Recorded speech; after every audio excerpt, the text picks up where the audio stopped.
I'm here to tell my story about how I was back in the time when I was a slave. I worked out in them plantations with those masters. We referred to them sometimes as slave owners. They had key workers. Some of the key workers was the ones that went around and made sure that we was working up to 17 to 20 hours at a time without a single break.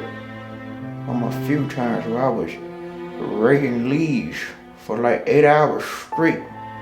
Raking leaves for so long I developed blisters all over my hands. Couldn't even much more raking anymore, but I know I couldn't get caught in a moment of idle. If I did, it'd have been bad. I would have either got whipped or thrown out there in a hole or something. And just thinking about the plantations and the women, now if they was pregnant, those women worked up until they had those babies. They worked out there in those fields and inside those plantations and homes until they had those babies. And the children also worked inside of their homes. Sometimes it seemed like a nice place to work and get away from the outside area, but most of the times those women, those children working out there in those homes, they got starved and they got beaten more often than the ones that worked outside. I guess it's because they was around the masters and the master's family most of the times. Now on those cornfields outside working in 105-degree temperature with your fellow slaves out there wasn't the best thing ever.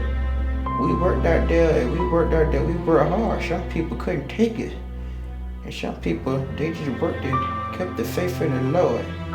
Those cornfields and cotton fields may seem like it's an easy job, but when you got 3 to 4 acres of land, well, that can take you some time.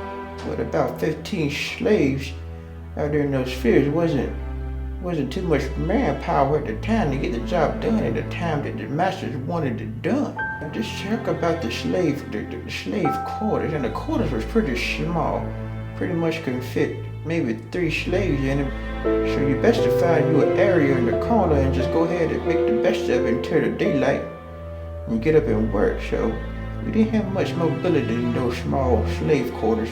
Sometimes we would go out there in the woods and form up in religious prayer just to keep our spirits high and hope for a day that we was free. Singing our hymns and tapping our feet. They would come and break us up and take all the whips out and just start swinging them everywhere. In their mind, they thought that we was making a plan, maybe an attempt to attack the plantation or something like that, but we already know what's going to happen. If you try to attack the plantation, you was going to either get lynched, shot, killed, or something like that. Now going back and talk about working out there in those fields in those hot days, let's talk about the food, eating.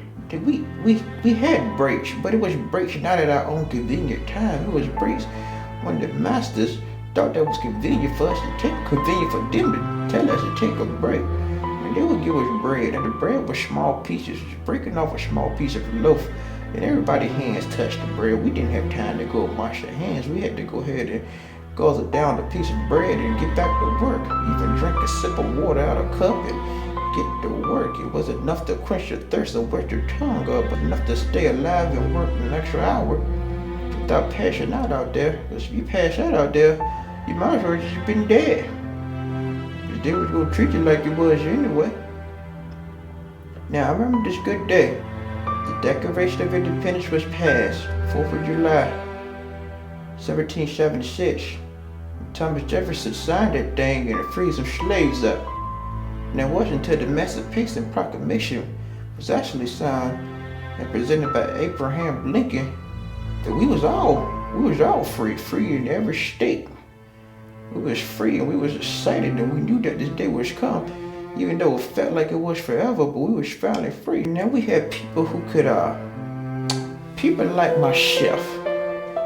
Now I had the skills to read and I had the skills to write, unlike a lot of slaves had. Most slaves couldn't read and they couldn't write. Me, I could read and I could write. But that there, you keep it to yourself, because you telling about it, you was gonna get into some trouble.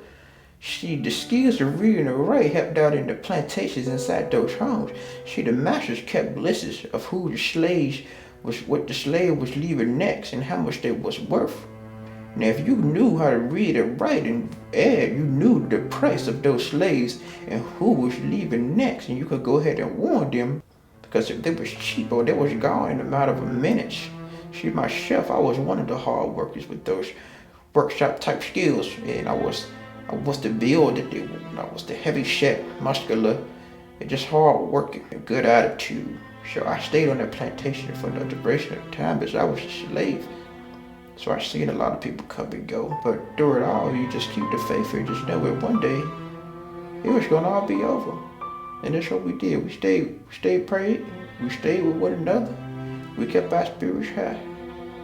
And to this day, we're free.